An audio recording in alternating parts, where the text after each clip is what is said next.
Bismillahirrahmanirrahim. Assalamualaikum warahmatullahi wabarakatuh. Alhamdulillahi rabbil alamin. Wassalatu wassalamu ala asyafi anbiya wal mursalin. Sayyidina wa habibina wa syafi'ina Muhammad sallallahu alaihi wasallam wa ala alihi wa sahbihi ajma'in. Qalu subhanaka la ilma lana illa ma 'allamtana innaka antal alimul hakim wa la haula wa la quwwata illa billahil alil azim wa ba'du. Yang saya hormati pengisi kita pada malam ini Al-Fadhil Ustaz Yusran Azim Hafizahullah. Seterusnya yang saya kasihi Ketua Dewan Pemuda PAS Kawasan Jasin Ustaz Luqmanul Hakim bin Nordin serta ahli jawatankuasa pemuda. Seterusnya para penonton, perak-perak Parti Islam Malaysia PAS di perak kawasan dan cawangan, khususnya muslimin muslimat yang dirahmati Allah lagi dimuliakan dengan Islam. Alhamdulillah, bersyukur kita kepada ilahi di atas limpah rahmatnya kita dapat bersama-sama pada malam ini, dan mudah-mudahan pertemuan kita pada malam ini adalah di bawah rahmat Allah. Allahumma amin, insya-Allah. InsyaAllah. Jadi kita dapat bersama-sama pada malam ini bersama Ustaz Yusran Azim. Untuk maklumat Ustaz, program diskusi kita pada malam ini merupakan suatu kita sebut lanjutan daripada program besar Peringkat Pemuda PAS Jasin, di mana sudah beberapa tahun kami menggunakan jenama Semarak. Semarak ni ringkasan kepada sambutan kemerdekaan dan Hari Malaysia. Semarak. Jadi kami jadikan itu sebagai suatu program tahunan, dan antara pengisiannya adalah seperti ini, iaitu wacana ilmu dan juga secara online dan ada juga secara fizikal. Jadi pada malam ini kami Peringkat Pemuda PAS Jasin mengucapkan terima kasih dapat bersama dengan Ustaz Yusran. Jadi Ustaz Yusran sihat ke? Alhamdulillah, sihat-sihat Ustaz Azul. Alhamdulillah. Jadi Ustaz Yusran, untuk maklumat para penonton, merupakan sahabat saya juga semasa pengajian masa di Persir dulu. Alhamdulillah dapat bersama beliau. Dan untuk makluman pengenalan sedikit mengenai pengisi kita, beliau merupakan seorang graduan sarjana muda Dirasat Islamiyah wal Arabiyah Universiti Azhar Kahirah Mesir. Kemudian beliau juga telah selesai master daripada UMK dalam bidang apa tu Ustaz? Islamic Finance. Islamic Finance. Apa ni berkaitan dengan Islamic Finance tu, nanti beliau boleh huraikan apa benda tu. Baik. Jadi justru pada malam ini kita akan membahaskan suatu kitab yang sangat penting, iaitu kitab Jailul Naus Al-Manshud, ataupun terjemahannya Membina Generasi Kemenangan yang Dinantikan, tulisan Syekh Profesor Dr. Yusuf Al-Qaradawi rahimahullah. Jadi saya tidak mahu untuk memanjangkan kalam pengenalan. Saya terus kepada acara serahkan kepada Al-Fadhil Ustaz Yusran untuk mungkin orang kata sama ada beliau nak memperkenalkan kitab ke, atau terus pada perbincangan saya serah terus kepada peringkat Ustaz Yusran. Majlis dengan ini mempersilakan. Pada Ustaz. Bismillahirrahmanirrahim. Assalamualaikum warahmatullahi taala wabarakatuh. Terima kasih saya ucapkan kepada Ustaz Zulilmi Aziz Abdul Hanan, sahabat seperjuangan saya dulu, kini dan selamanya. Yang saya hormati Ketua Pemuda Dewan Pemuda PAS Kawasan Jasin, seterusnya barisan AJK, barisan penganjur dan penggerak program, serta hadirin hadirat yang hadir ke program Muzakarah Ilmiah pada malam ni. Alhamdulillah, ribuan syukur kita panjatkan kepada Allah Ta'ala kerana limpah kurniaannya pada malam ni kita dapat bersama untuk membincangkan satu kutub yang saya rasakan Ustaz Zul kat Malaysia ni, kat Mesir sudah habis berkali-kali dah dia baca. Cuma dia saja passing kata button kat saya saja je. Jadi saya ambil peluang untuk bermuzakarah kitab ini, kutub ini yang setebal saya rasa dalam tak sampai 60 muka surat kalau yang Arab, yang bahasa Melayu terjemahannya lebih kurang dalam 80 muka surat. Dan kutip ini adalah kutip yang sangat bagus, salah satu daripada ratusan karya almarhum Dr. Yusuf Al-Qaradawi. Dan sebagaimana maklum, karya ini ditulis pada tahun 1990-an, membincangkan tentang bagaimana generasi-generasi dan bagaimana generasi yang akan mengembalikan Islam dan bagaimanakah ciri-cirinya. Saya ringkaslah, saya sebut kepada Ustaz Zul.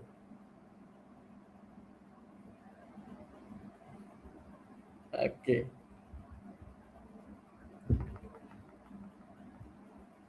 Slide boleh masuk Ustaz Zul?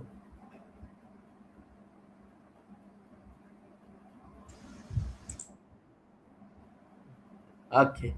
Boleh? Jadi bismillahirrahmanirrahim. Saya kira kita terus masuk ke dalam tajuk kita pada malam ini, dan saya harap kepada para pendengar boleh dengar dengan baik. Dan malam inilah malam untuk kita berdiskusi. Tidaklah semata-mata saya berbicara. Kalau ada persoalan boleh utarakan.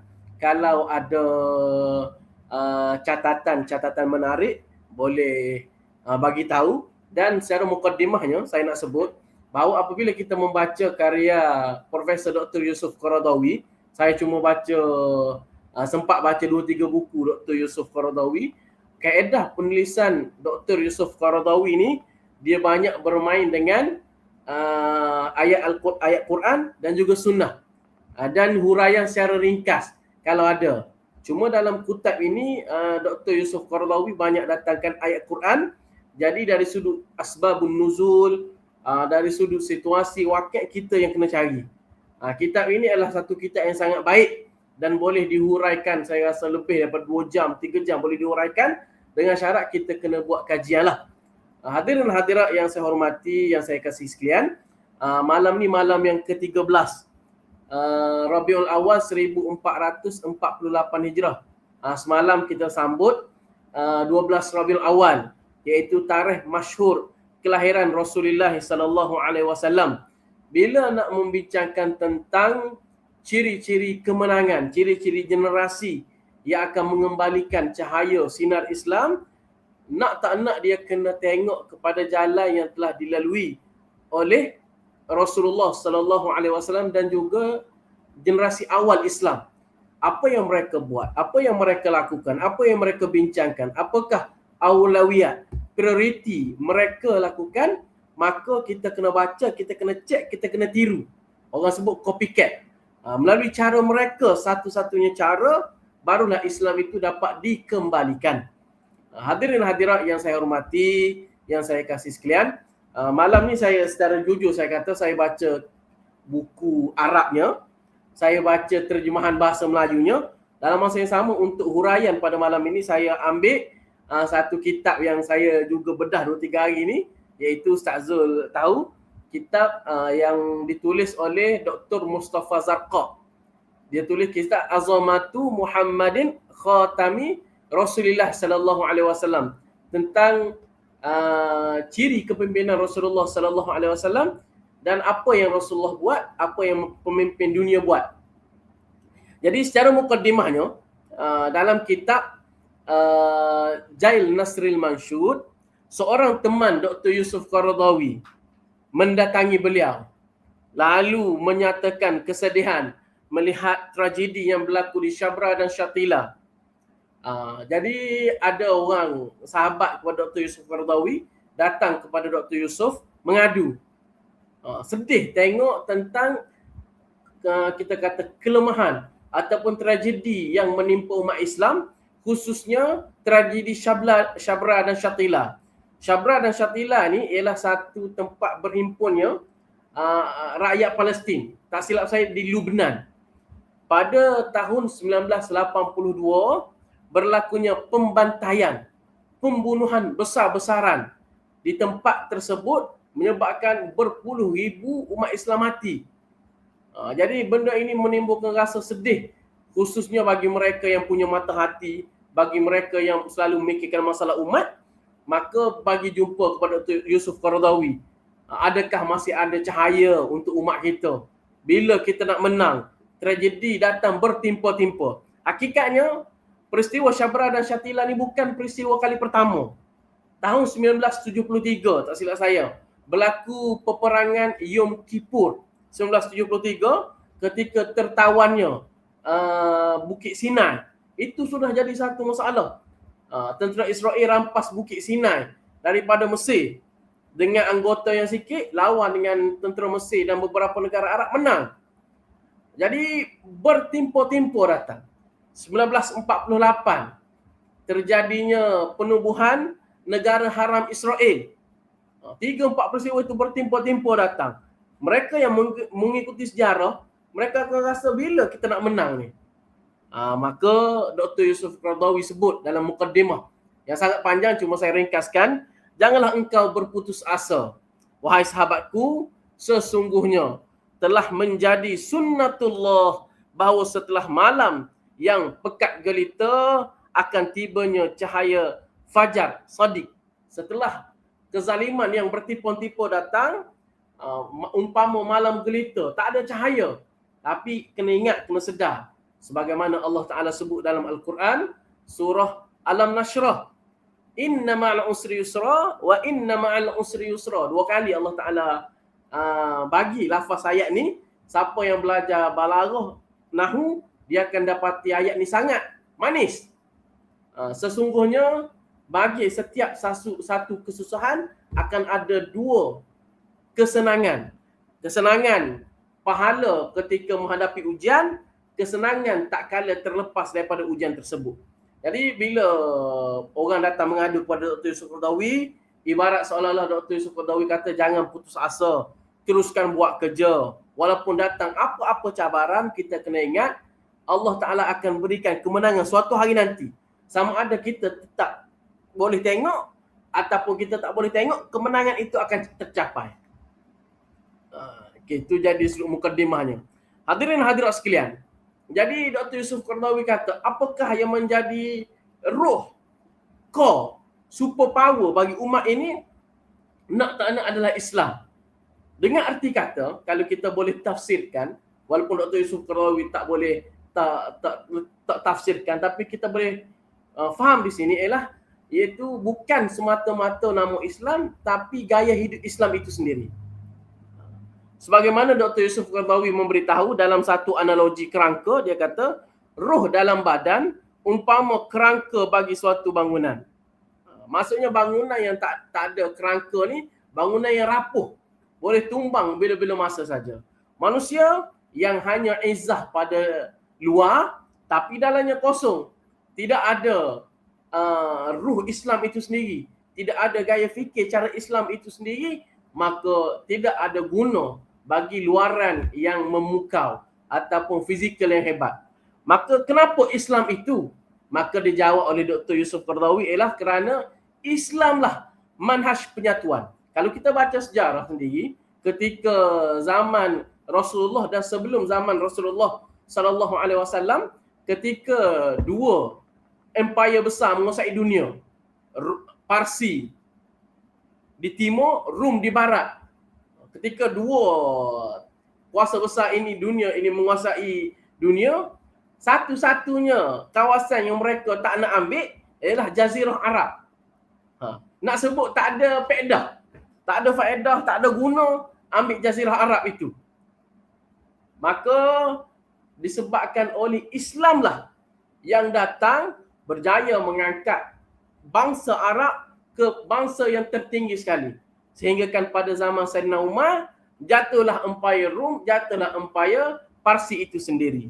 Maka Islam datang menyatakan umat daripada bercerai-berai, menyuluh daripada kegelapan dan mengeluarkan daripada kesesatan. Jadi seruan kembali kepada Islam ialah seruan untuk kita kembali kepada ruh kita. Kepada ruh kita.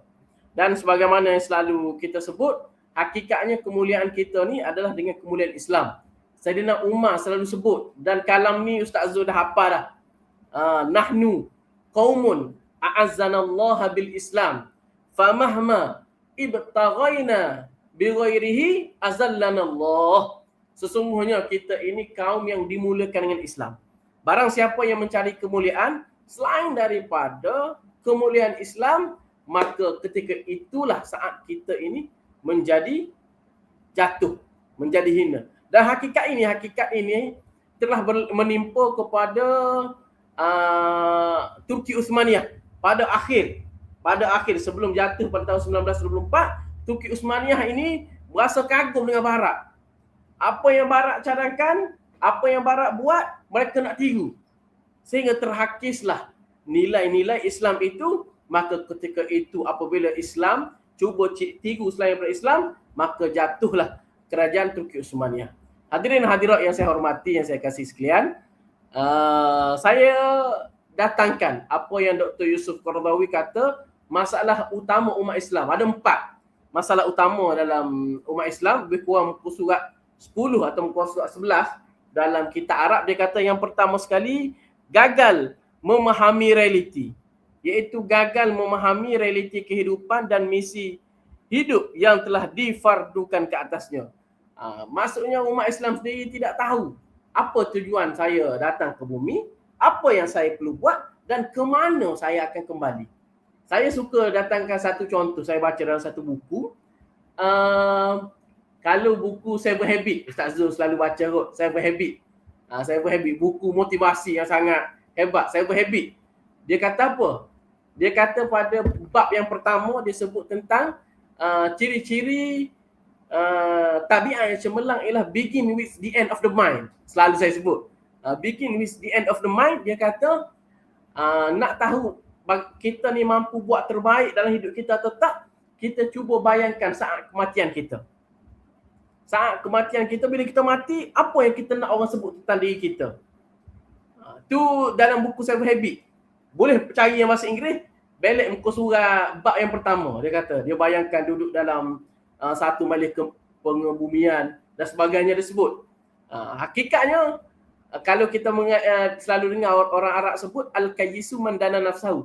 Orang yang bijak tu orang yang selalu ingat tentang kematian.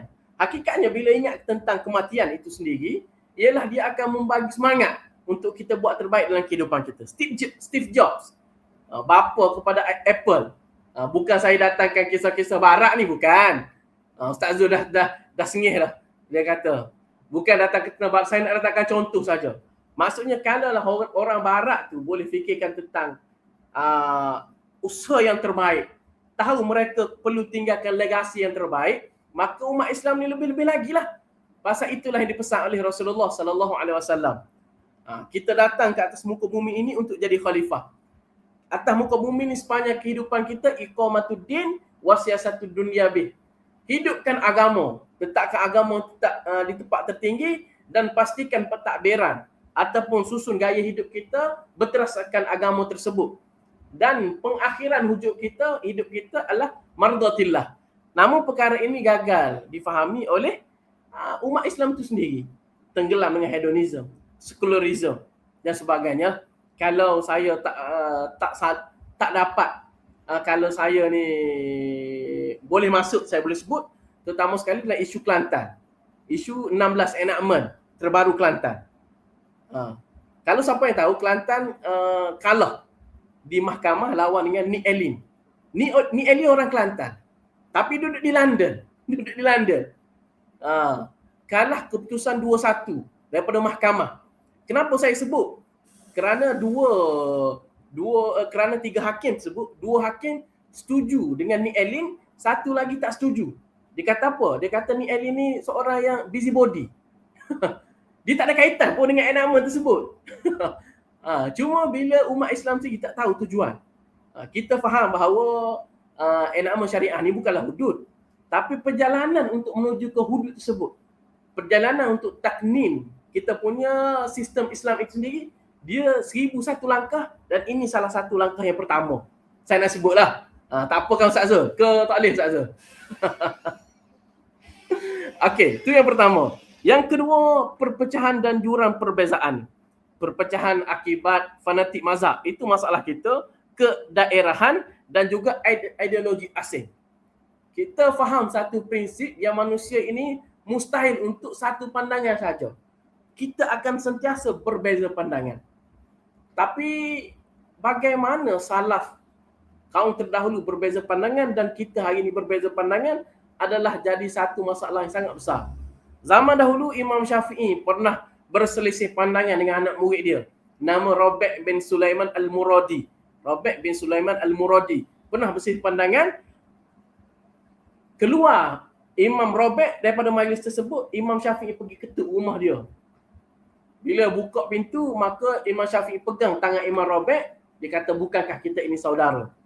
Tapi hari ini, kita bergaduh hari ini, kita berselisih hari ini, seolah-olah saudara Islam kita itu lebih teruk daripada musuh-musuh kita. Ini antara masalah yang menimpa kita hari ini. Kadang-kadang kita nak bergaduh. Contoh yang latest, Syiah lawan dengan, ni masalah juga ni. Syiah lawan Sunni, contoh. Saling bantai-membantai sehingga kita lupa nak menghalakan peluru kita ke arah musuh yang utama kita, iaitu Israel laknatullahi alaihim. Seterusnya, jurang pemimpin dan rakyat. Ini masalah kita. Kalau kita baca sirah, yang saya pegang ni, buku saya baca, salah satu daripada kemuliaan Rasulullah SAW, meskipun beliau baginda mampu untuk dapat harta. Rasulullah ni kalau berlaku peperangan, kalau bila dapat ghanimah, untuk Rasulullah dia akan dapat 1/5. Ustaz Zul pun tahu, 1/5. Kalau dapat 1,200,000 tu untuk keluarga Rasulullah. Rasulullah boleh pilih pakaian yang paling mahal, boleh pilih kenderaan yang paling mahal, boleh duduk rumah yang paling mewah. Akan tetapi Rasulullah SAW tidak suka perkara tersebut, bahkan dia ni kelihatan sama saja. Dalam kitab ni sebut, ada seorang Arab Badui datang ke majlis Rasulullah, tanya sahabat Rasulullah, mana Rasulullah? Bila ditunjuk ni Rasulullah, maka terpinga-pinga, kagum melihat betapa biasanya Rasulullah SAW. Dan antara teori kerosakan umat ni bila mana jurang antara pemimpin terlalu kaya dan rakyat pula terlalu miskin. Ini adalah masalah-masalah yang berlaku.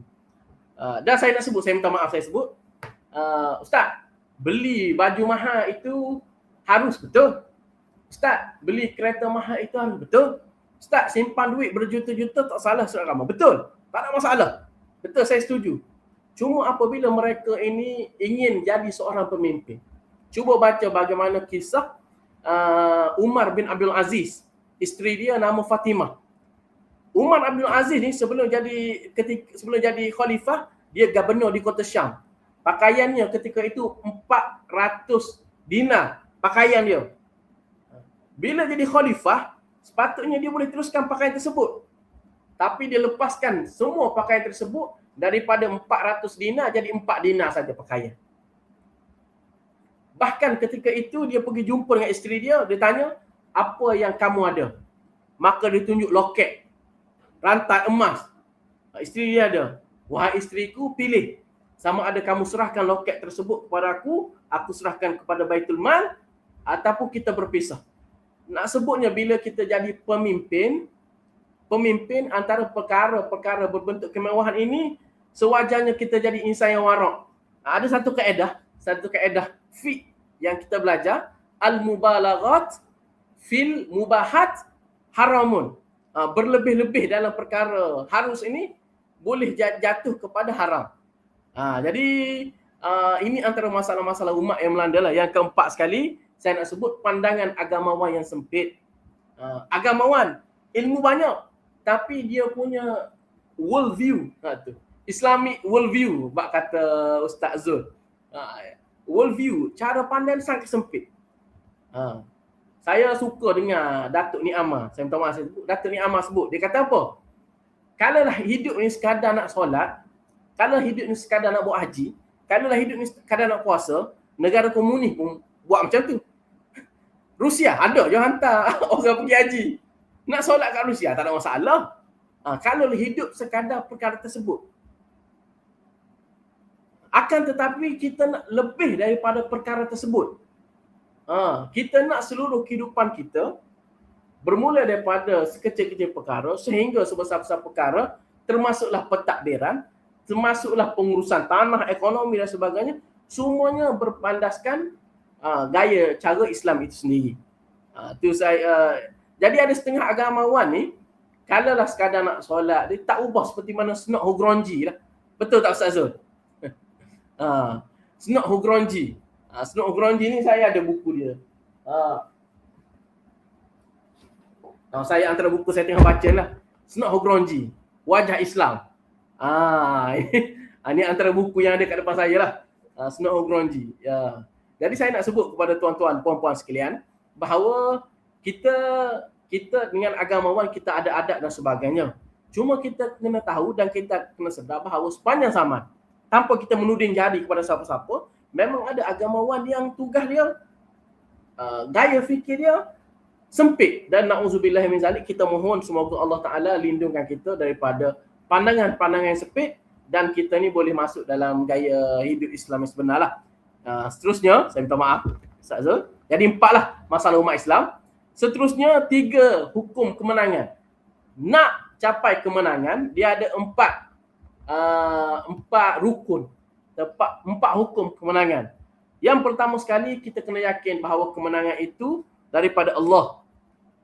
Sebagaimana yang saya tulis sebut dalam surah Ali Imran ayat yang 160, Allah Ta'ala sebut in yansurkum fala ghalibalakum.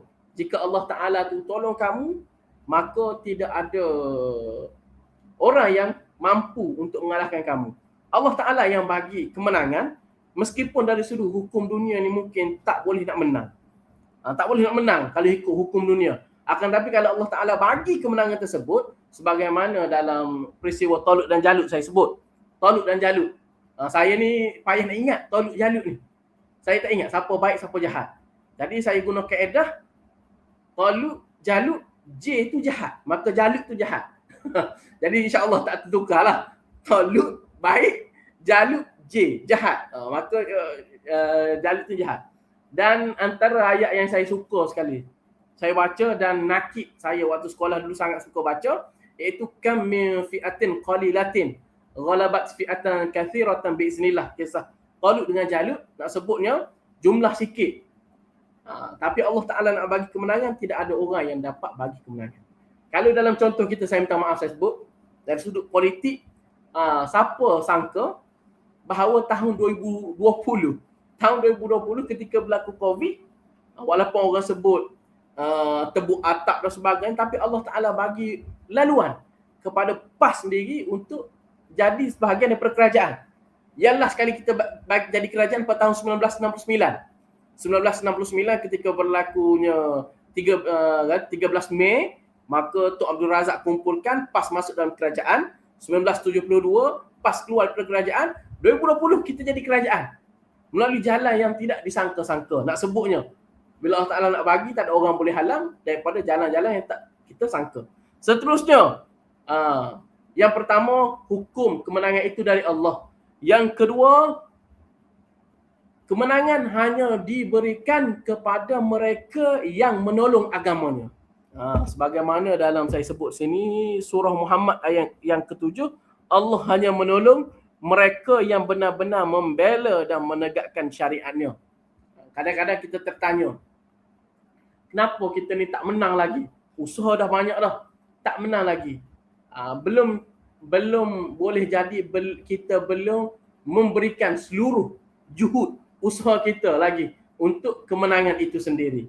Itu nombor 2. Nombor 3, kemenangan hanya boleh diberikan kepada mukmin yang hakiki.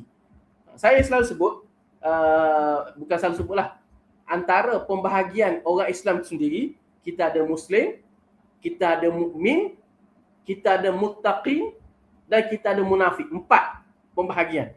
Muslim biasa ditarifkan dengan Islam, lahir itu dia sudah Islam dah. Belum tentu lagi dia ni memiliki dia sudah Islam dari sudut namanya.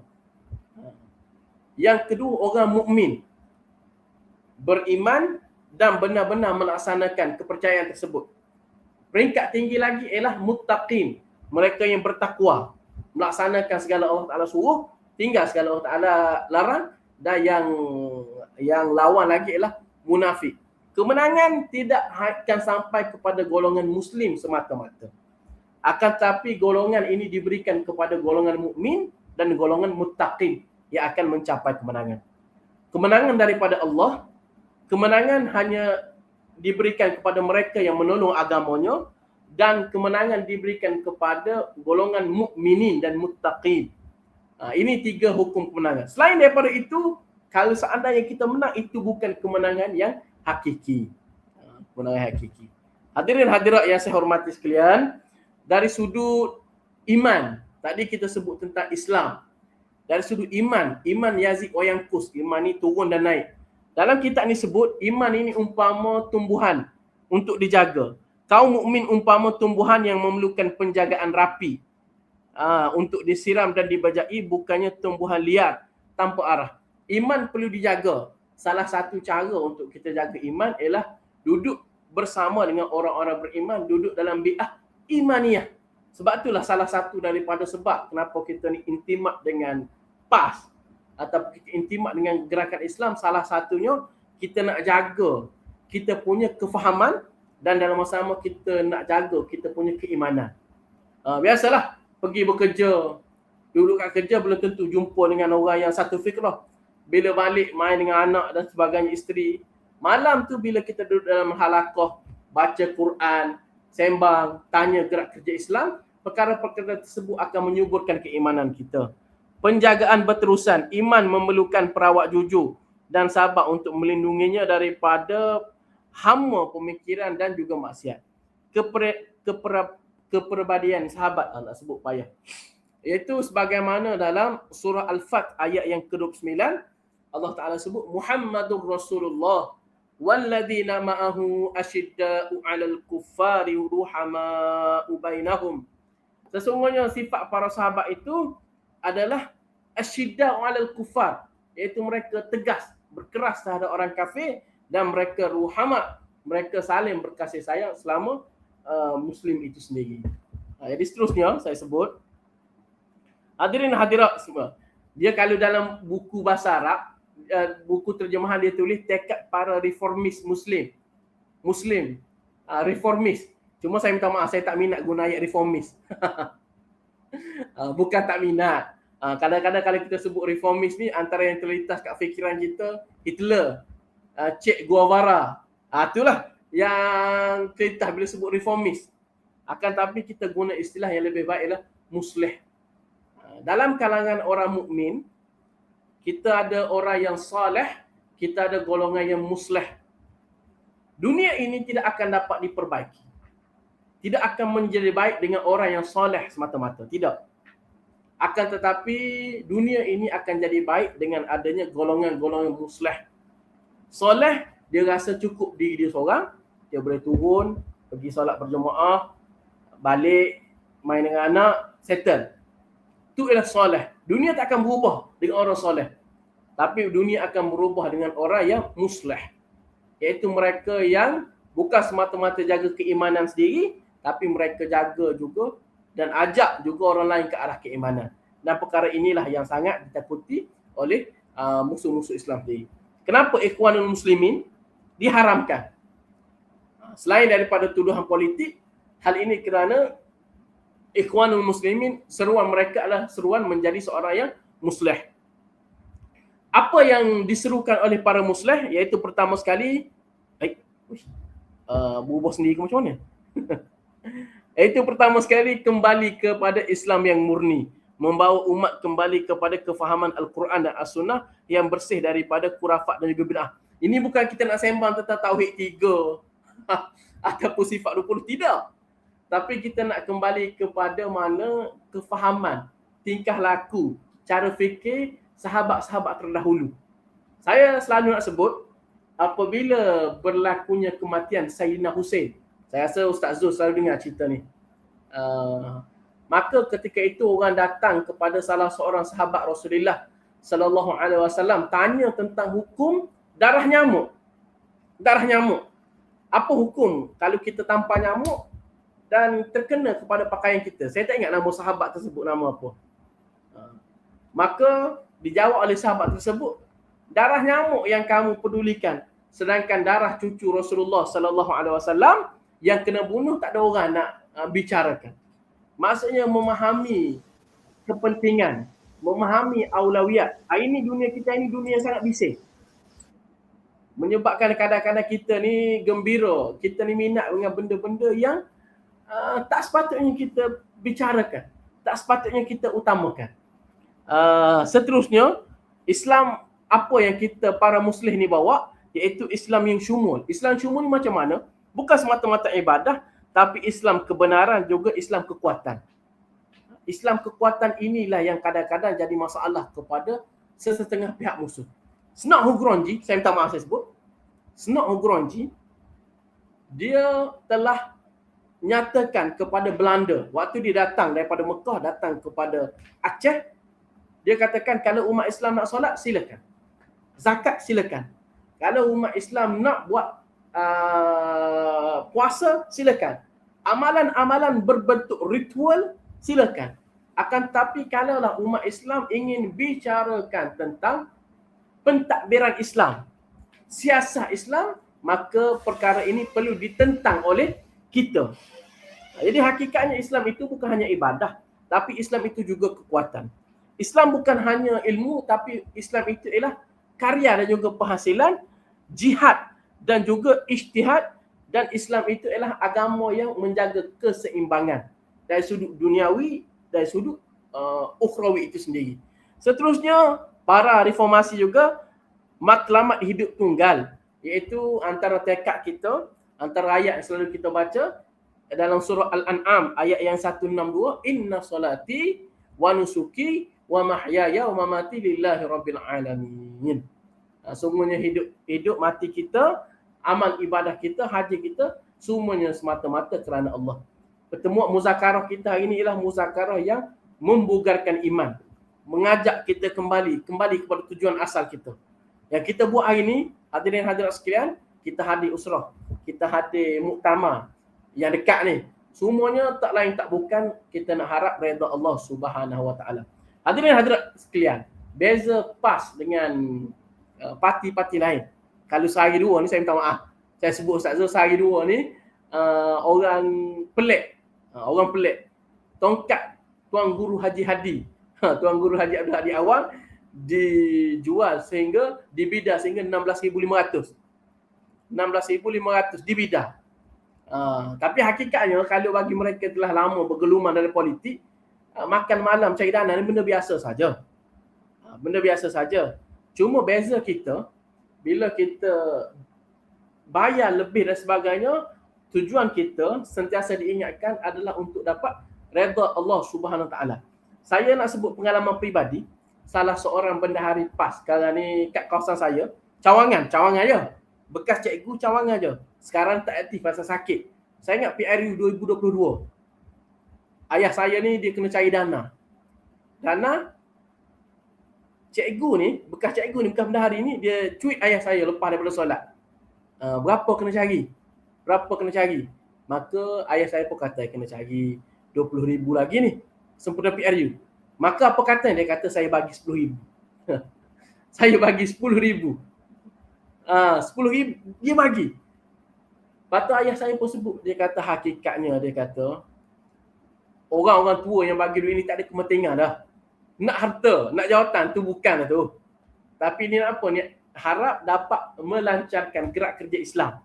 Kalaulah suatu hari nanti Islam boleh berkembang, Islam boleh menang, maka mudah-mudahan dapat pahala kepada diri mereka sendiri.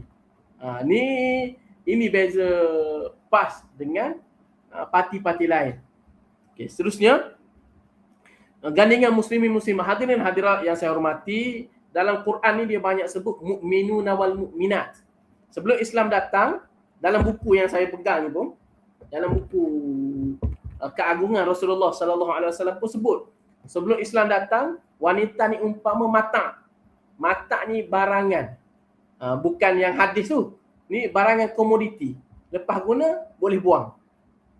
Akan tapi bila Islam datang, Islam tu angkat ke wanita ke tempat yang tertinggi sekali. Kaum wanita adalah saudara kandung bagi lelaki dalam menggalas beban agama. Tentang al-mu'minuna wal mu'minat, seruan. Saya nak sebut sih peranan kaum wanita, Asma binti Abu Bakar yang jadi pembawa makanan dalam hijrah. Dalam perang Uhud, Ni kisah sangat baik. Apabila umat Islam berpecah selepas daripada Khalid Al-Walid menyerang kembali. Awal peperangan umat Islam mendahului. Lepas daripada pemanah di kaki Bukit Uhud turun tinggalkan tempat mereka, maka ketika itu Khalid Al-Walid serang balik. Maka bertempiaran umat Islam lari. Siapa yang halang umat Islam pada lari tak lain tak bukan ialah Nusaibah binti Ka'ab. Dia pegang kalau dalam fiqh sirah Tuan Guru Haji Abdul Hadi dia kata pegang ganja. Tak silap macam pedang kecil, lebih kurang macam kerambit lah. Umat Islam yang lari, dia halau. Pergi masuk perang balik, lindungi Rasulullah sallallahu alaihi wasallam. Suri teladan peranan Khadijah, Sumayyah syahidah pertama, Asma binti Abu Bakar dan Ummu Sulaim. Dan Madrasah Ummah. Jadi peranangan wanita tersebut khususnya bagi mereka yang penggerak harakat Islamiah punya pasangan yang baik, insya-Allah Ustaz Zul. Kahwin ni, insya-Allah. Ya ada pasangan, mudah-mudahan pasangan tersebut jadi tulang belakang dalam gerakan dakwah itu. Okey, seterusnya saya minta maaf. Ciri-ciri kemenangan dalam Islam, ada 4 ciri-ciri kemenangan yang disebutkan dalam Islam. Yang pertama sekali ialah petunjuk dan juga keadilan. Bila saya baca buku, maksud keadilan di sini bila mereka yang nak bergerak dalam harakat Islamiah, adil itu kita kena letak di peringkat tertinggi sekali. Bukannya kalau untuk kelebihan diri kita jadi adil. Kalau orang lain, maka kita pun senyap-senyap, sapu bawah kapet. Itu adalah perkara yang salah. Dalam buku yang saya baca ni, iaitu suatu hari Rasulullah ni dia pernah gadaikan baju besi dia kepada seorang Yahudi. Maka Yahudi ni datang nak suruh Rasulullah tebus. Tapi time tu Rasulullah tak ada duit. Maka Yahudi tu pun sebut perkataan yang kesat terhadap Rasulullah sallallahu alaihi wasallam. Maka ketika itu Sayyidina Umar bangun. Rasulullah kata apa? Uskut ya Umar. Uskut ya Umar, fa inna li sahibil haqqi maqalan. Sesungguhnya tuan mempunyai hak ni berhak untuk berkata-kata. Nak sebut dari sudut keadilan. Dari sudut keadilan. Jadi umat yang tidak adil, umat yang zalim, umat yang tidak meletakkan keadilan pada tempat dia, meskipun kita ini golongan diberikan kemenangan, maka kemenangan kita akan tertangguh. Seterusnya, mahabbah dan juga ketegasan. Ni ayat Quran yang selalu kita sebut ciri-ciri Hizbullah. Ciri-ciri Hizbullah dicintai oleh Allah, bersikap lembut sesama muslimin, tegas terhadap musuh dan tidak takut celaan. La yakhafuna laumata laim. Bila kita bawa ajaran Islam, terutama sekali pada zaman ni, dia cabaran hari ni satu cabaran yang sangat-sangat besar lah. Kadang-kadang para pendakwah sendiri, dia hanyut dengan arus saya ni, tak kata kepada orang lain. Saya pun samalah. Sebab tu Ustaz Zul selalu datang mesej. Yus, hati-hati. Yus, beringat macam tu, beringat macam tu. Ustaz Zul lah. Nak sebutnya para pendakwah pun kadang-kadang hanyut. Maka mereka yang pegang dengan ajaran Islam sendiri, kadang-kadang mereka kelihatan asing, ghuraba pada zaman ini. Seterusnya, amar ma'ruf nahi munkar. Saya nak sebut, dunia ini, tadi saya sebut dunia ini tak akan berubah dengan orang soleh. Saya nak sebut lagi, dunia ini tidak akan berubah dengan amar ma'ruf. Ada orang dia takut dengan celaan, dia pun amar ma'ruf sahaja. Amar ma'ruf, ajak baik. Semua orang kau suka. Akan tetapi kita ada satu lagi sayap ajaran Islam itu ialah nahi munkar. Mengamalkan amar ma'ruf, mengabaikan nahi munkar, maka tunggulah saat kejatuhan. Saat kejatuhan umat Islam sendiri. Islam ni diterbang dengan sayap amar ma'ruf, nahi munkar yang dibuat sekali. Banyak kisah-kisah bagaimana amar ma'ruf yang dipentingkan amar ma'ruf, tak buat nahi munkar menyebabkan kerosakan pada suatu umat itu. Seterusnya, iman dan juga pengorbanan. Kemenangan ni tak akan lahir melainkan dengan pengorbanan. Pengorbanan. Menang tak menang tu nombor 2. Menang tak menang, tapi Allah Ta'ala nak tengok setakat mana kita mampu berkorban. Ayat Quran yang selalu dibaca, innallaha ashtara minal mu'minina anfusahum wa amwalahum bi anna lahumul jannah. Sungguhnya Allah Ta'ala ni dia beli jiwa orang muslimin dengan harta mereka, dengan diri mereka, dan Allah Ta'ala balas balik dengan syurga. Hadirin hadirat yang saya hormati, yang saya kasih sekalian, seterusnya bila sebut tentang golongan-golongan yang menang, mereka adalah firqah an-najiyah. Firqah an-najiyah. Firqah an-najiyah ni hati-hati sikit, saya minta maaf saya sebut. Kadang-kadang ada orang ni dia jumpa orang lain, min aina anta? Ana min firqatin najiyah. Ni Syekh Sa'id Rahmat Al-Buti selalu sebut. Firqah najiyah adalah golongan yang berjaya. Dan kita sebut golongan berjaya ni, kita ni termasuklah firqah najiyah dengan ghuraba. Ciri-cirinya boleh tengok dalam ni lah. Saya teruskan lagi, kita ada slide ni, panjang sikit slide ni. Ustaz Zul marah lama-lama. Antara ciri-ciri mereka yang akan menang dan diberi kenangan nanti ialah mereka yang percaya dengan fakta dan juga ilmu. Berteraskan fakta dan ilmu. Hakikatnya 700 tahun yang lalu, ketika mana umat Islam berada di puncak, Abbasiyah berada di puncak, Eropah pada ketika itu ni duduk berok merata-rata lagi. Bahkan apabila teknologi Uthmaniyah berjaya cipta jam boleh bergerak, dihantar ke bumi Eropah, raja-raja Eropah ketika itu tengok, ingatkan dia kata ada jin yang menggerakkan jarum jam tersebut. Itu kita. Tapi hari ini, saya nak sebut hari ini, pesanan Dr. Yusuf Qaradawi sendiri, dia kata umat Islam hari ini tak perlu jadi mutabahir. Mutabahir maksud dia pakar dalam banyak ilmu. Tapi umat Islam hari ini dia perlu jadi mutakhassis. Mutakhassis maksud dia pakar dalam suatu bidang. Mutabahir tak ada dah hari ini. Tak ada mutabahir. Orang yang prodigi. Prodigi maksud dia belajar math, hebat math. Belajar muzik, hebat muzik. Belajar fizik, hebat. Boleh menguasai banyak bidang. Akan tapi yang betul hari ini ialah menguasai satu bidang ilmu, mutakhassis. Dan Dr. Yusuf Qaradawi sendiri dia kata antara kekesalan dia dalam satu buku, antara kekesalan dia ialah dia tak dapat menguasai bahasa Inggeris. Bahasa Inggeris. Dia kata kalaulah dia dapat menguasai bahasa Inggeris, nescaya dakwah dia akan tersebar lebih jauh lagi. Jadi umat generasi yang diberi kemenangan itu ialah realistik dan berpijak di bumi. Seterusnya memahami sunnatullah. Sunnatullah. Saya suka nak sebut kaedah teori kitaran sejarah oleh Ibn Khaldun. Dia ada satu teori, dia sebut bahawa suatu tamadun ni dia akan naik dan dia akan jatuh.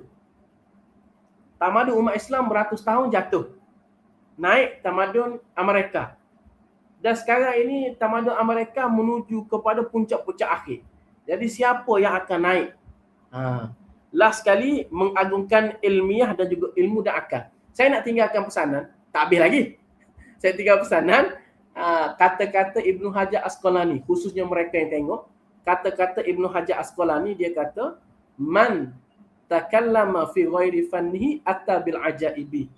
Barang siapa yang suka berbicara bukan daripada bidang dia, atta bil ajaibi, maka dia akan berbicara benda yang pelik-pelik. Jadi jaga bidang kita. Ustaz Zul, saya tahu dia minat sejarah. Jadi lepas ni dia akan hantar mesej kat saya. Ustaz Yus, hang silap kuruk ni. Dia akan bagi tahulah. Tak apa, saya terima. Saya cuba dalami bidang muamalat. Mudah-mudahanlah kita mampu jaga bentik Islam daripada bidang kita masing-masing. Seterusnya, generasi hasil dan juga pembangunan. Iaitu bukan generasi yang hanya suka cakap kosong. Rasulullah SAW tak suka umat dia ni cakap kosong. Bahkan Sayyidina Umar, siapa baca sejarah, Sayyidina Umar sendiri dia ni minat raung masjid pada waktu pagi.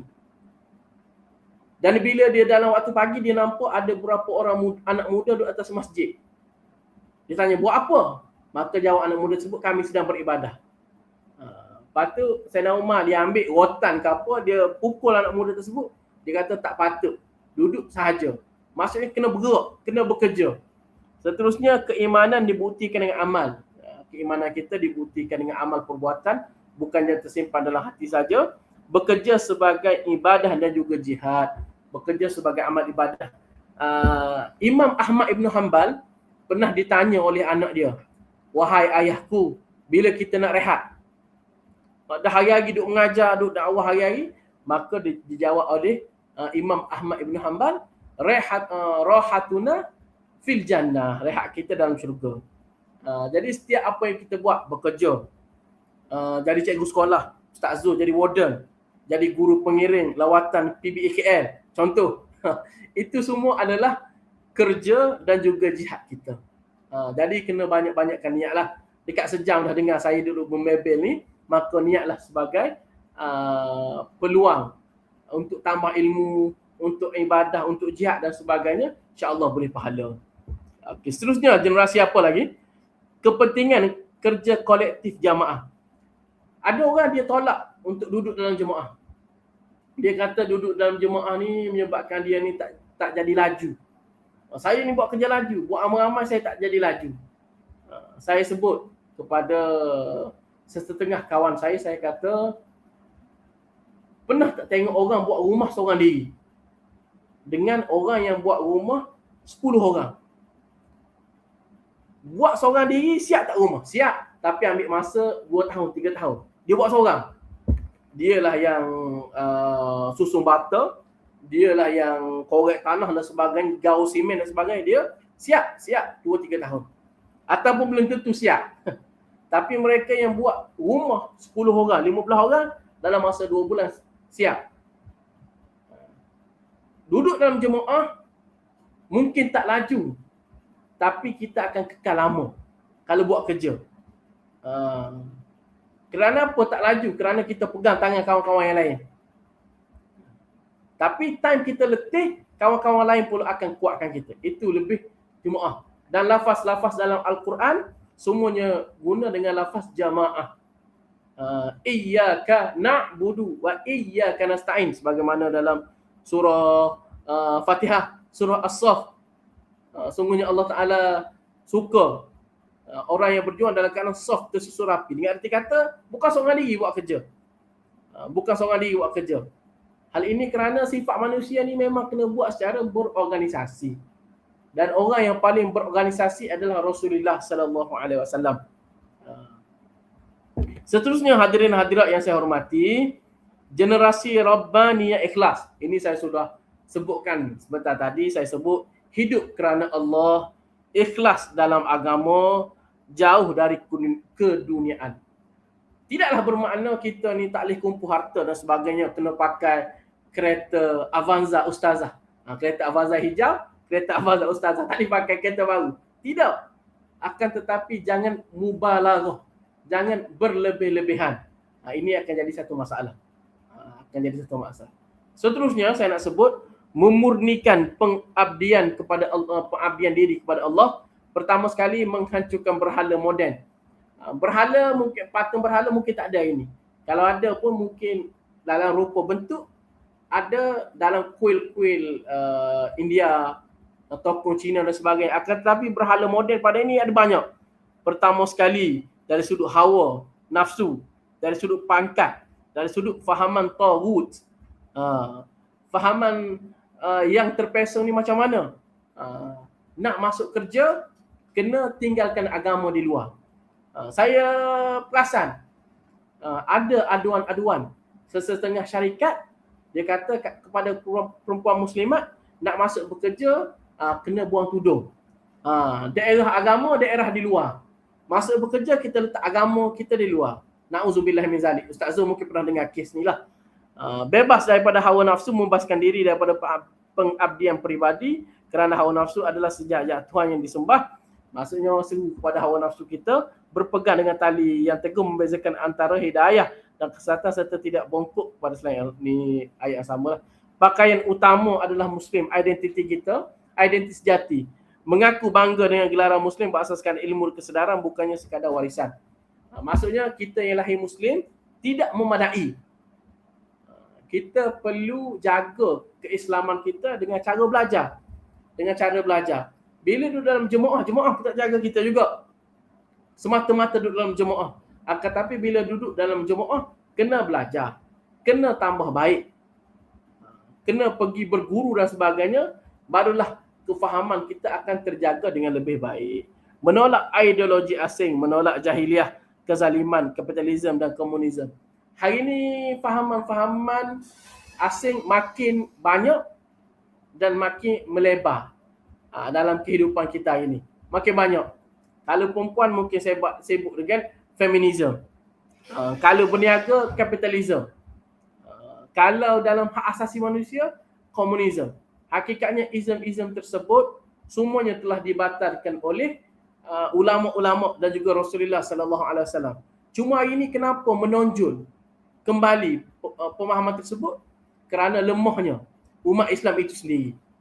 Seterusnya, mendengar dan taat apabila dipanggil kepada hukum Allah, Rasulullah sentiasa menjawab, kami mendengar, sami'na wa ata'na. Ummatan wasatan dan berkah. Cahaya di atas cahaya, sikap berada di tengah-tengah, tidak memihak kepada peribadi atau golongan, tapi berada di pusat kebenaran. Antara perkara yang payah nak buat lah. Duduk di atas kebenaran. Lebih-lebih lagi bila kezaliman itu berlaku dalam kumpulan kita. Khususnya ketaatan mutlak hanya untuk Islam. Okey. Generasi dakwah dan jihad meneladani sahabat. Saya suka nak sebut tentang gerakan tabligh, saya minta maaf, gerakan tabligh. Mereka ni ada buku yang disebut sebagai Fadail Al-Amal dan kitab Hayatus Sahabah. Mereka ada kitab Hayatus Sahabah. Kenapa Maulana Zakaria Kandahlawi tulis kitab Hayatus Sahabah? Disebabkan oleh, dia kata, tidak ada sebaik-baik golongan, tidak ada sebaik-baik kumpulan untuk jadi teladan paling baik pada zaman kita melainkan para sahabat radhiyallahu anhum.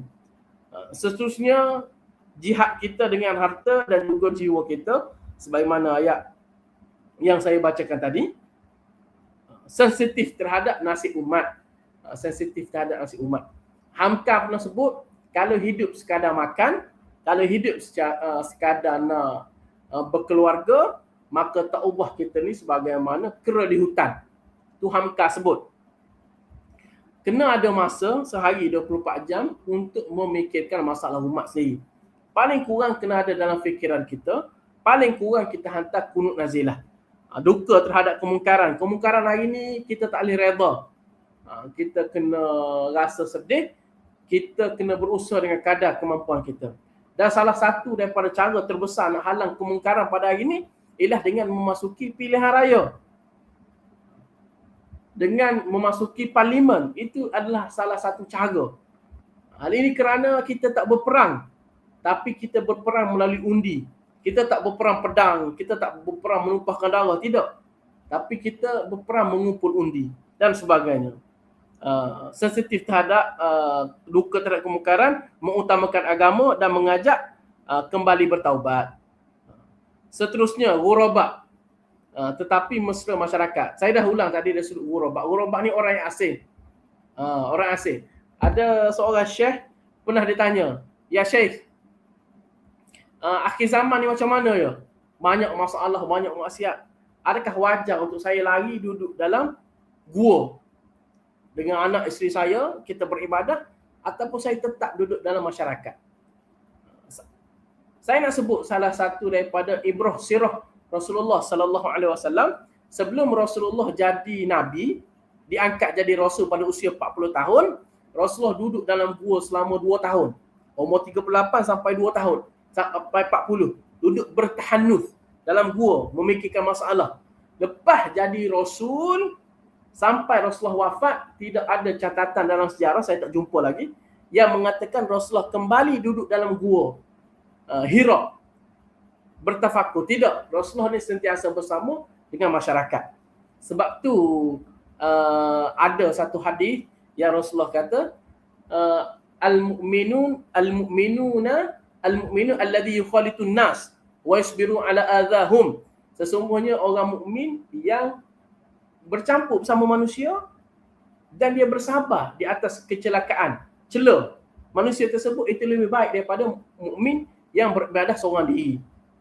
Patut syekh tersebut jawab, bagaimana zaman sekarang ni khalwat kita, uzlah kita adalah uzlah hati. Bukannya uzlah dalam gua, tapi uzlah hati. Okay, seterusnya, saya kena cepat sikit, saya minta maaf. Bateri laptop pun nak habis dah. Okey, seterusnya, generasi kekuatan juga kemuliaan, teguh bagaikan gunung, melihat penguasa zalim dengan kasihan dan bebas daripada rasa takut dia tamak. Generasi yang bukan hanya hebat dalam ibadah, tapi generasi yang membina kekuatan.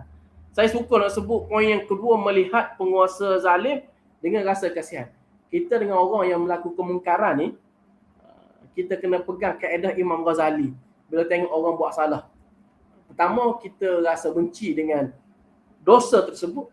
Yang kedua, kita kena rasa andai suatu hari dia bertaubat daripada kesalahan dia, nescaya dia akan lebih baik daripada kita.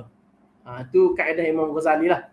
Ajar kepada kita ujian selaku penyucian ummah. Saya nak sebut satu ayat Quran yang pernah dibaca oleh bekas YDP Mesir, almarhum Ustaz Arif Harun. Dia pernah baca. Dan ayat ni melekat dalam hati saya sampai sekarang ni. Yang mana Allah Ta'ala sebut dalam surah Al-Ankabut ayat yang kedua. Ahasiban nasu an yutraku an yaqulu amanna wa hum la yuftanun.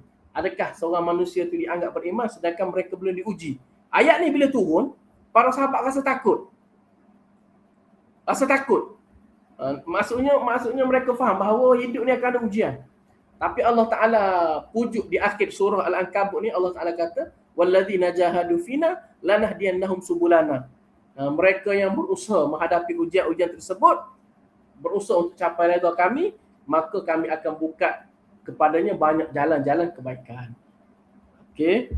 Jadi generasi yang menang adalah generasi yang seimbang, yang juga keadilan, menunaikan hak hakiki.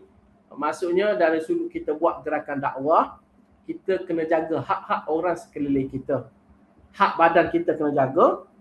Saya ni kalau tengok penggerak-penggerak gerakan dakwah, macam Ustaz Zul dan sebagainya, buat kerja tu betul lah. Tapi kadang-kadang kita kena jaga juga waktu makan dan sebagainya. Ada seorang ahli gerakan dakwah yang saya kenal, muda lagi, alami sakit darah rendah. Kenapa? Buat kerja banyak sangat. Pagi kuliah, lepas tu pergi mesyuarat ni, kadang-kadang tak sempat makan. Maka kena jaga. Dakwah hikmah juga lembut. Selain daripada kita bertegas, ada time-time kita kena dakwah secara hikmah dan juga lembut. Slogan kerjasama yang ini seperti mana pernah disebut oleh seorang ulama, nata'awanu fi mattafaqna wa nusalihu fi makhtalafna. Ustaz Zul marah ayat ni, dia kata. Dia kata panjang ayat ni. Kita utamakan benda yang perlu diutamakan. Benda-benda yang khilaf sepanjang zaman, tak perlulah kita panjang-panjangkan.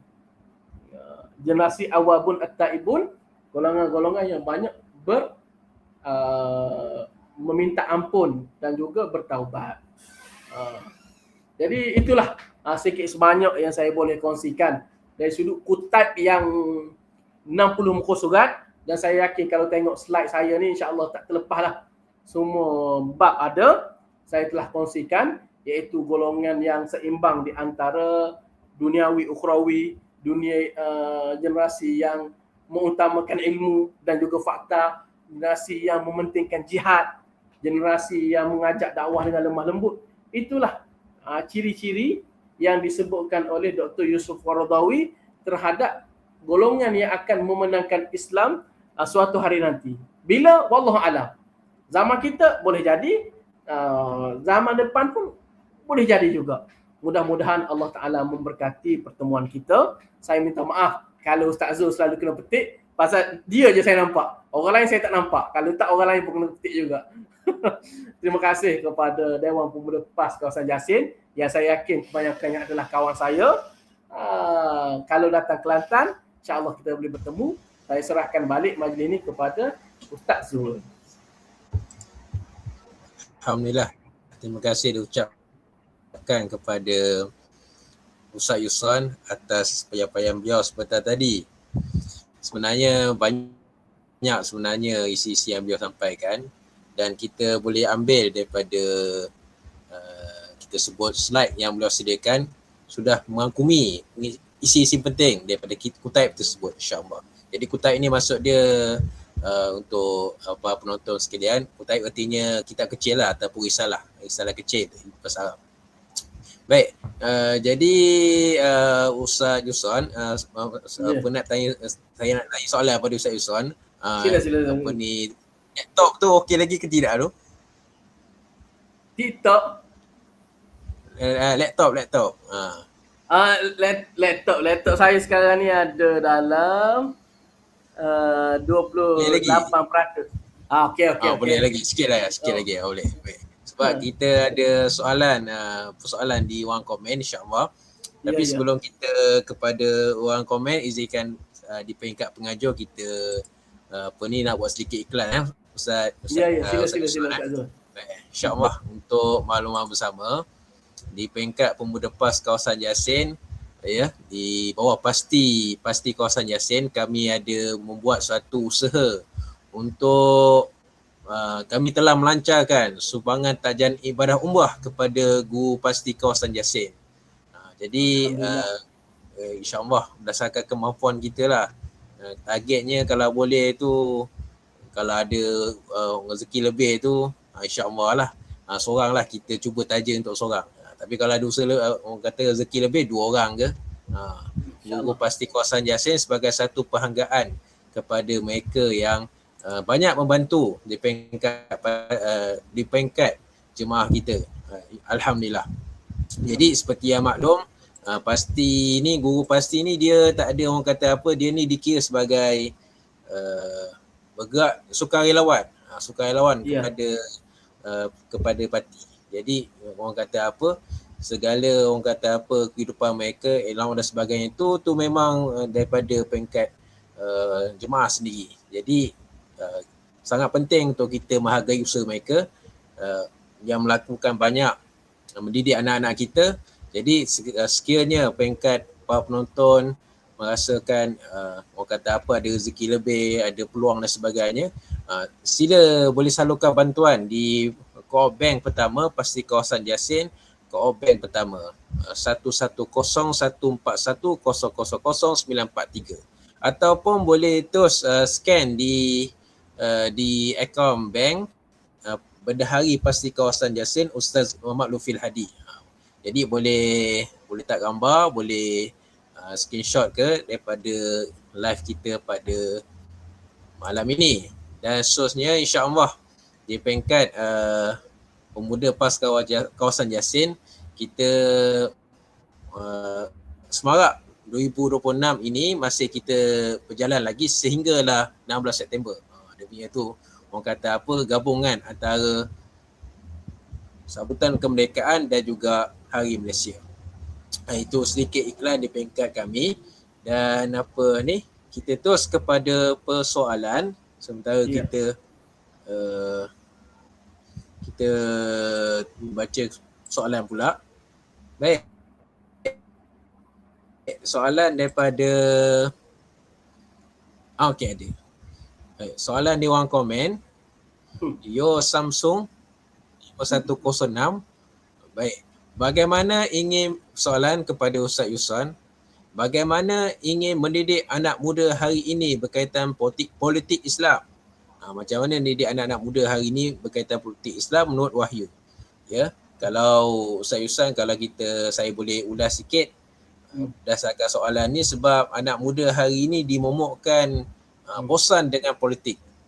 Ada kata bukannya anak muda ni bosan dengan politik, tapi bosan dengan orang-orang politik.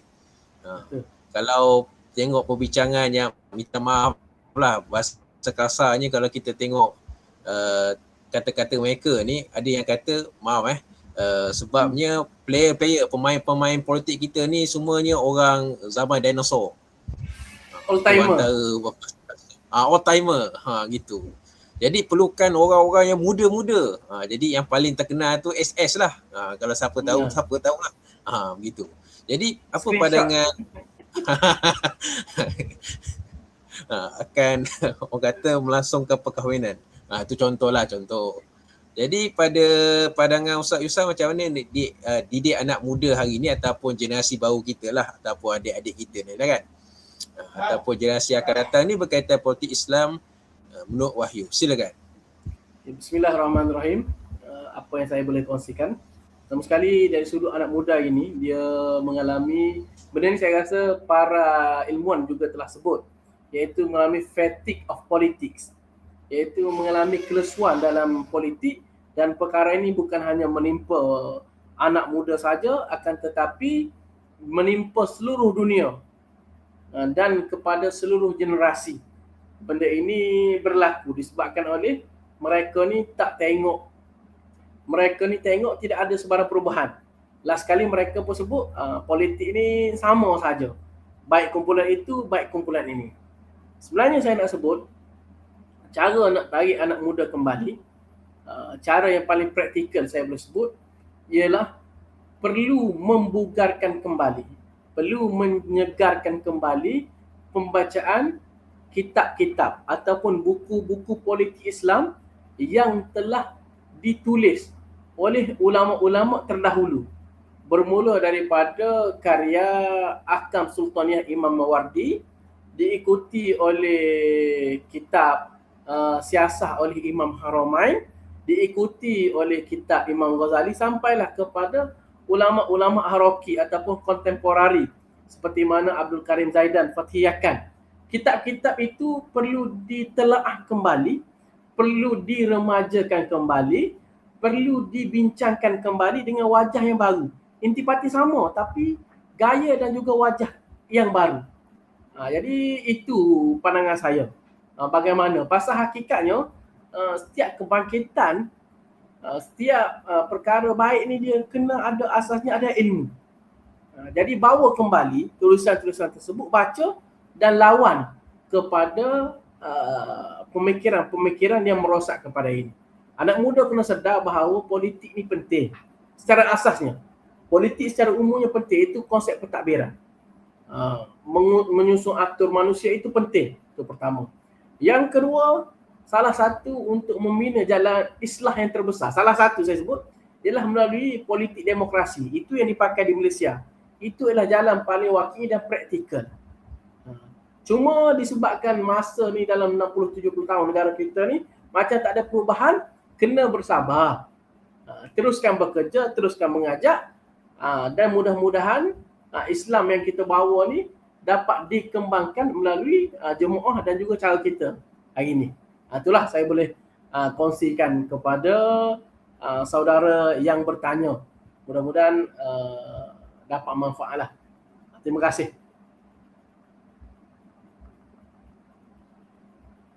Okey, Ustaz Zul. Baik, terima kasih kepada Ustaz Yusran atas jawapan sebentar tadi. Jadi ni orang kata apa, perbualan lah, saya pernah berbuat-buat dengan kawan-kawan kita, dengan Ustaz Yusran pun pernah.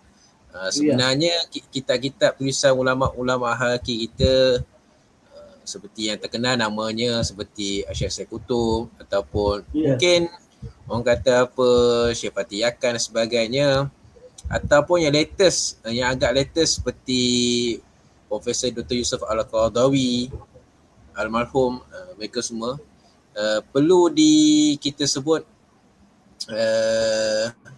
sebab kalau ya betul, sebab kalau kita tengok pada hari ini orang yang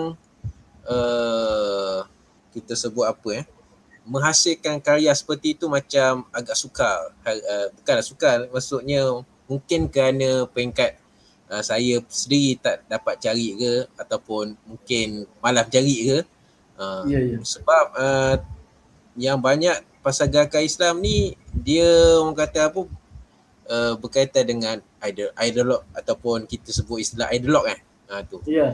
Jadi hari ini mungkin persoalan yang boleh timbul, kita sebagai orang terlibat gerakan Islam ni macam dah kurang menulis menghasilkan buku-buku seperti itu. Macam mana pada pandangan Ustaz Yusran? Ini kita bawa-bawa lah. Ini sebenarnya antara perkara-perkara yang saya tengok dalam sejarah. Kenapa buku Haraki ni telah dihasilkan sejak 1924 lagi. Itu ulama-ulama yang ingin cari jalan islah sehinggalah kepada kejatuhan Shah Iran. Lepas tu makin kuat. Dan dia jadi makin kurang disambut pada hari ini, sebabkan saya tengoklah sebenarnya kurang marketing je. Buku ni kurang ditulis kembali. Dengan kan kalau kita tengok buku Haruki, saya minta maaf lah, tengok buku Haruki spesen je. Spesen je, warna biru, hijau, tu je warna. Tapi hakikatnya kalau ditulis semula, disusun poin-poin dia, saya rasa insya-Allah akan dapat. Tu pertama. Yang kedua, kena akui kelemahan kita untuk menyambung tulisan-tulisan mereka yang telah pergi, terutama dalam bidang ni. Kelemahan kita mungkin disebabkan kita ni sibuk sangat dengan politik sehingga kan tiada targhib untuk tulis. Saling balik. Saya minta maaf, saya tengok antara kalau kat Malaysia ni, antara karya-karya yang kena, ulama Haruki yang kena dengan tulisan kat Malaysia ni adalah penulisan Dr. Syekh Sa'id Hawa. Perlu ditulis kembali, terutama kali Kailan Namdi Ba'idan Anil Ihtiyajil As. Pasal dia ni kena dengan situasi kat Malaysia. Malaysia ni Syafi'i mazhab, akidah Asy'ari dan sebagainya. Memang kalau mungkin Dr. Said Kutub mungkin dan sebagainya mungkin kita rasa agak jauh sikit. Tapi Syekh Sa'id Hawa bila disebut tentang zikir, disebut tentang peranan masjid, kena dengan situasi kita. Cuma siapa yang nak susun? Tu mungkin Ustaz Zul lah. Itu persoalan menarik Ustaz Yusof. Jadi itu merupakan sebenarnya tanggungjawab kita bersama lah, yang terlibat dengan gerakan Islam ni, untuk kita memugar kembali pemikiran-pemikiran ulama-ulama kita yang terdahulu. Mungkin dengan bahasa baru, ataupun kita ambil buku-buku dulu tapi diterangkan dengan cara yang lebih baik. Ya betul. Saya lihat orang kata macam tulisan-tulisan seperti Said Kutub, Imam Hassan Al-Banna sekarang ni makin kurang. Seolah-olahnya makin kurang. Ya. Mungkin perlu seperti sebutkan oleh Ustaz Yusof tadi, rejuvenasi. Rejuvenasi. Masa. Baik, jadi di peringkat saya telah orang kata apa, rasanya tiada persoalan lagi daripada peringkat penonton. Cuma ada komentar daripada saudari Nursida Jaafar. Alhamdulillah, semoga ilmu sampaikan menambah pengetahuan kepada kita semua. Terima kasih. Kemudian macam mungkin kenal kot, Bahiran Amali. Semua hebat-hebat. Okey. Jadi mungkin untuk penutup ni saya serah pada Ustaz Yusof lah. Untuk apa orang kata apa, mungkin kita boleh dengan pengisian kitab kita ini, mungkin Ustaz Yusof boleh selitkan sekali dengan kenapa peringkat kita ni merdeka tapi kita gunakan kitab ni. Silakan. Bismillahirrahmanirrahim. Terima kasih kepada Ustaz Zul. Bagi saya, kita menyambut kemerdekaan negara kita 31 Ogos dan Hari Malaysia pada 16 September. Cuma hakikat kemerdekaan yang sebenar, bukan hanya dengan laungan ataupun kibaran bendera semata-mata. Tapi bagi orang mukmin ialah apabila dia berjaya menjadi seorang hamba yang baik, dalam masa yang sama dia membebaskan dirinya daripada pengaruh pemikiran asing dalam kepalanya dan juga dalam negaranya. Selagi mana kita gagal untuk jadi seorang mukmin yang baik, masih lagi berfoya-foya, tidak menunaikan hak sebagai seorang mukmin, dan masih lagi bergantung dengan pemikiran-pemikiran asing, gagal menjadi muslim yang bebas daripada pemikiran tersebut, maka hakikatnya kita ni belum merdeka. Jadi jawapan kepada bagaimana jadi mukmin yang baik semuanya ada dalam kitab Jail Nasrul Mansyur, yang insya-Allah kita doa kita termasuk dalam golongan tersebut. Wallahu taala alam. Terima kasih Ustaz Zul sekali lagi. Saya serahkan kembali kepada Ustaz Zul. Terima kasih diucapkan kepada Al-Fadhil Ustaz Yusof atas pergulungan dan juga penutup daripada beliau. InsyaAllah di peringkat kita peringkat Pemuda PAS Kawasan Jasin, saya mewakili peringkat Pemuda PAS Kawasan Jasin mengucap ribuan terima kasih kepada Al-Fadhil Ustaz Yusof, dan insyaAllah harapnya ini bukanlah kali pertama dan kali terakhir kita bersama. InsyaAllah mungkin di masa akan datang kita dapat teruskan lagi, insyaAllah. Mungkin secara maya ataupun secara fizikal, insyaAllah. Baik, jadi peringatan kepada para penonton sekalian, insyaAllah pada 29 hari bulan nanti kita akan bersama dengan Al-Fadhil Ustaz Izzuddin pula, berkaitan tajuk yang menarik iaitu berkaitan dengan perlembagaan. Mereka Perlembagaan Malaysia. Ini kita bersama Ustaz Izzuddin ni pelatih peguam syar'i, kawan kami berdua juga. Jadi kalaulah hari ini kita bincang tentang generasi, ciri-ciri generasi yang akan menang dan boleh menang, pada hari Sabtu ni pula kita akan bincangkan yang lebih detail, iaitu lebih mendalam lagi, apa benda yang patut generasi menang perlu lakukan untuk, kalau mengikut maratibul amal, membebaskan negara daripada sistem yang salah. Itu akan kita bincangkan pada Sabtu ini. Nantikan bersama kami di YouTube Dewan Penlepas Kawasan Jasin, insya-Allah, dan semoga kita berjumpa lagi di masa akan datang. Kita tutup sama-sama pertemuan pada malam ini dengan kafaratul majlis dan suratul Asr. Subhanakallahumma wa bihamdika asyhadu an la ilaha illa anta. Assalamualaikum warahmatullahi wabarakatuh. Terima kasih banyak-banyak Ustaz. Terima kasih banyak. Terima kasih banyak Ustaz.